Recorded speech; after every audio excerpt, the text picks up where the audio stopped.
parler du plugin Flux que GoPro Studio avait mis la fois là à la sortie de la 2.5. Donc on va en reparler parce que c'est quand même intéressant de savoir ce que c'est. Donc pour rappel, le plugin c'est quoi? C'est tout simplement un smooth en gros ça va améliorer la fluidité de vos slow motion. Donc on va voir ça tout de suite. Donc déjà vous allez importer votre fichier.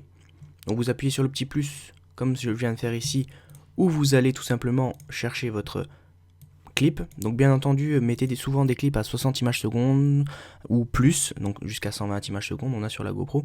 Bon après en dessous c'est des qualités dégradantes, donc c'est pour ça que je m'arrête à 120 images secondes. Ici on peut voir que c'est un clip à 60 images secondes, donc nous allons cliquer dessus, nous allons choisir la taille qu'il y a là.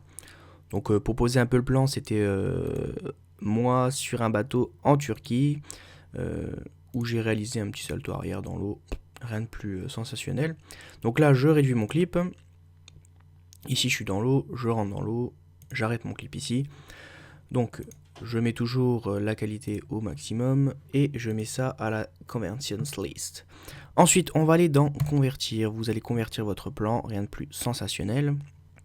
Et on va passer tout de suite dans la partie edit où on va activer justement le plugin Flux.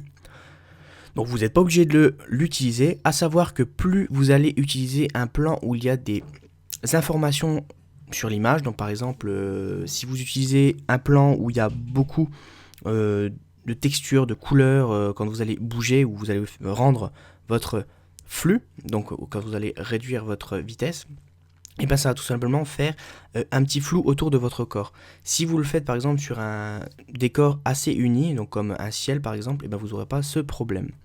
Donc on va cliquer sur ce plan, on va le descendre tout simplement ici. On va choisir là où on veut faire notre ralenti, donc moi je vais le faire ici. Donc je coupe ici, j'avance jusqu'ici, je mets mon ralenti. Donc le plan du milieu c'est exactement le plan où je vais mettre le ralenti. Le reste je veux pas de ralenti. Donc je vais cliquer ici et vous allez arriver ici sur la partie droite et vous allez faire par exemple diviser par 2, mettre à 50% et vous avez flux ici qui se coche tout seul. Donc vous pouvez le décocher ou le recocher.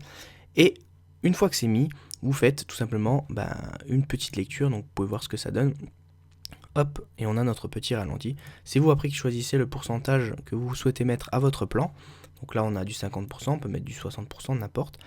Et ensuite vous faites exporter votre fichier, après avoir fait tous les détails comme on avait vu dans les anciennes vidéos, et vous faites export. Et maintenant je vais montrer à l'écran la différence entre flux activé et flux désactivé.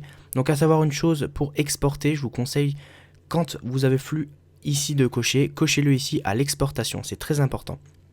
Et ensuite, vous allez voir ce que ça donne à l'écran. Donc comme on peut le voir ici, on a une partie avec le flux et l'autre sans, et comme vous pouvez le constater, on a un petit saccadement quand on l'utilise pas. Donc voilà, j'espère que cette vidéo vous aura plu, à la prochaine.